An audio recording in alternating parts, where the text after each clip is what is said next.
Bonjour et bienvenue dans cette nouvelle chronique des lois. Je suis heureuse de vous retrouver cette semaine. Je m'excuse d'avance si ma voix est un peu éraillée, je suis encore malade. Le sujet que je vais aborder aujourd'hui est le mariage. Ce n'est pas forcément le thème qui m'intéresse le plus, mais je vous ai trouvé des petites lois pépites. Bon, elles sont un peu particulières, mais elles sont très croustillantes, vous verrez. La première loi que je vais vous raconter, La loi, elle nous raconte que vos parents ils peuvent s'opposer à votre mariage même lorsque vous êtes majeur. Et oui, même à 18 ans, ils auront toujours leur mot à dire. Ils sont relous, hein. Bon, en fait, il s'agit de l'article 173 du Code civil et je cite « Le père, la mère et à défaut du père et de la mère, les aïeux et les aïeules peuvent former opposition au mariage de leurs enfants et descendants, même majeurs. » Donc voilà, désolée de vous décevoir, mais vous ne serez jamais totalement libre au regard de vos choix amoureux. Bon, je ne pense pas que du bien de cette loi, puisque nous arrivons à notre majorité, je pense que nous devrions pouvoir faire nos propres choix. En tout cas, juridiquement. Et je trouve ça vraiment très con et je suis pas hyper fan du concept, hein. Je pense que ça peut s'entendre. Tous les parents ne sont pas toujours heureux de voir leurs enfants quitter le nid. Oui, il doit bien exister des mères un peu protectrices pour leurs enfants, mais à ce point, ou des pères, hein. Je ne discrimine personne. Je trouve ça exagéré et je ne sais pas trop comment réagir. Enfin, j'ai mon opinion, mais elle peut être un peu virulente. Bon, restons neutres et un peu objectifs malgré tout. Je vois quand même une logique pas trop déconnante, si on cherche bien. Car si vous faites de mauvais choix, vos parents ils pourront éventuellement vous sauver d'un mariage catastrophique. Le mariage, c'est une affaire sérieuse qui engage un contrat, donc il faut bien faire attention. Un divorce, ça coûte cher, parfois plus cher que le mariage en lui-même.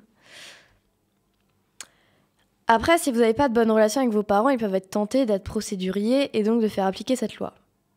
Donc par précaution, je vous déconseille de vous disputer avec vos parents quelques jours avant le mariage, hein. Ça vaut évidemment pour votre moitié, mais ça, c'est de la logique. Dans la même veine, je vous encourage à bien vous entendre avec vos beaux-parents. Ça peut empêcher ce genre de désagrément. Bon, il n'y a pas que ça qui peut empêcher un mariage. Il peut y avoir un problème dans les procédures légales, un refus du maire ou de l'officiant. Les raisons, elles sont multiples finalement. Mais si vous avez tout bien fait et que papa-maman se réveille en disant qu'ils ne sont plus d'accord, vous êtes foutus. Non, franchement, je ne vous le souhaite pas. Si vous voulez vous marier ou que c'est déjà prévu, je vous félicite et je vous souhaite que ça se passe le mieux possible. Mais si vous avez des parents ou des aïeuls relous, je vais vous donner des solutions.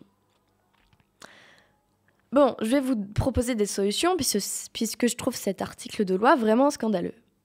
La première solution, c'est de vous marier sans avertir vos parents. C'est un peu extrême, je vous l'accorde, et c'est pas l'idéal pour une majorité de personnes. Car en général, on aime nos parents, et c'est pas simple, puisqu'il faut tout organiser sans rien laisser paraître devant eux, avant, pendant, après. Enfin bref, c'est la galère. Parce qu'un mariage, c'est quand même pas la chose la plus discrète du monde. La deuxième solution, c'est la moins fun, mais sûrement la meilleure, c'est que vos parents soient d'accord avec vos choix, et qu'ils ne leur viennent jamais à l'idée de faire annuler votre mariage. Bon, pour cette solution qui n'en est pas une, on va gentiment l'ignorer pour le bien de ma chronique.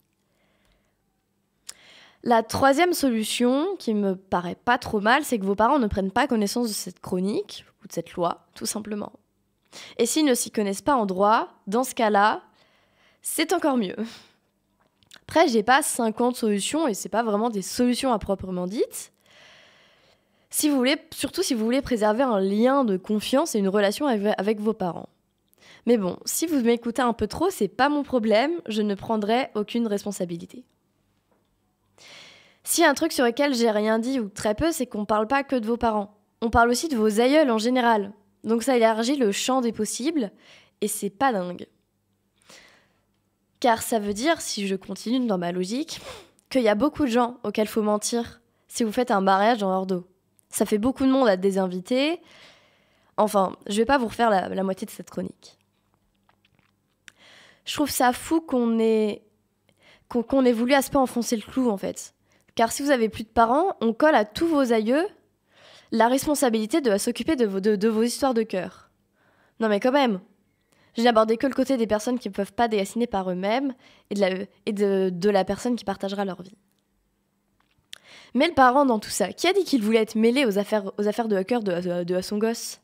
Bon, je vais pas les plaindre, c'est eux qui ont les cartes en main et surtout ils ont un moyen imparable de gâcher ce qui est censé être le plus beau jour de votre vie. Bon, je pense que vous en connaissez maintenant un rayon, nous allons passer à la seconde loi.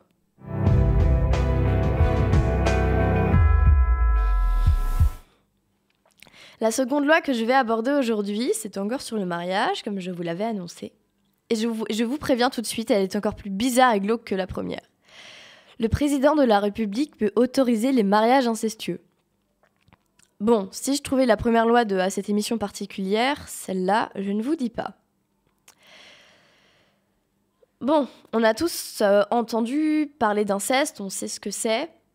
En tout cas, si vous ne vivez pas dans une grotte. Voilà. Et peut-être que même que vous l'avez déjà expérimenté, je ne veux pas savoir.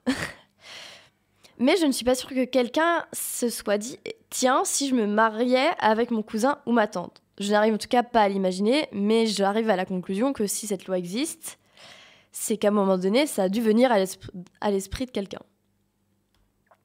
Alors que ce soit clair, j'adore ma famille et pour la plupart, ils sont très beaux. Forcément, puisque nous sommes de la même famille. Mais il ne m'est jamais venu à l'esprit de tenter quoi que ce soit avec eux et encore moins de me marier avec eux. Non mais vraiment, non merci, je les supporte déjà assez. Bon, tentons de rester un tantinet neutre quand même. Si vous tombez amoureux un jour de votre cousin, de votre tante, éloigné ou pas, eh bien le mariage est tout de même possible. Oui, moi aussi ça me choque un peu, mais bon. Il existe une loi là-dessus, alors je ne dis rien. Mais les conditions, elles sont pas simples. Car c'est pas un mariage classique, c'est un mariage qui doit être autorisé par le président de la République en lui-même. Et je pense sincèrement que M. Macron a autre chose à faire de ses journées en ce moment. On passe le bonjour aux grévistes et aux agriculteurs. Je ne pense pas que ça soit une démarche qui soit très facile malgré tout. Je me suis pas renseignée sur la démarche en elle-même, mais si vous devez voir le président, eh bien il doit être très occupé. Je ne pense pas que ça soit sa priorité, ce genre de démarche. Je n'oserais pas dire qu'il a un emploi du temps de ministre. Hein. Bon, j'avoue, cette blague n'est pas drôle, mais je me devais de la faire. Je me doute que le président doit signer une autorisation ou une attestation. Je pense aussi que si le mariage se fait, il faut hypothétiquement présenter ce papier. Enfin, je ne sais pas, mais ce scénario n'est pas trop improbable. Bon, passons maintenant à l'instant un peu philosophique. On ne choisit pas de qui on tombe amoureux et franchement, je vous souhaite pas de tomber amoureux de quelqu'un de votre famille. Déjà, je pense qu'il y a assez de monde sur Terre pour que votre âme sœur soit quelqu'un d'autre qu'un membre de votre famille qui porte le même nom de famille que vous. Après, le cœur a ses raisons que la raison ne connaît point. Une relation amoureuse, c'est déjà assez compliqué comme ça, alors si on rajoute la réputation, le jugement des autres, je n'ose pas imaginer les problèmes. Bon, ce que je viens de dire ne concerne pas uniquement les relations incestueuses, mais toutes les relations qui sortent un peu du cadre dicté par la société. Je parle là, bien sûr, de mariage d'amour, pas de mariage arrangé. Je n'ai pas abordé ce point, mais il faut bien évidemment que le consentement soit respecté des deux côtés. Sinon, c'est juste pas possible.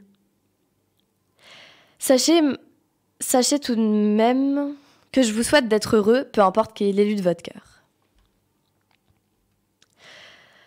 Bon, assez discuté, j'ai terminé pour aujourd'hui, on se retrouve la semaine prochaine.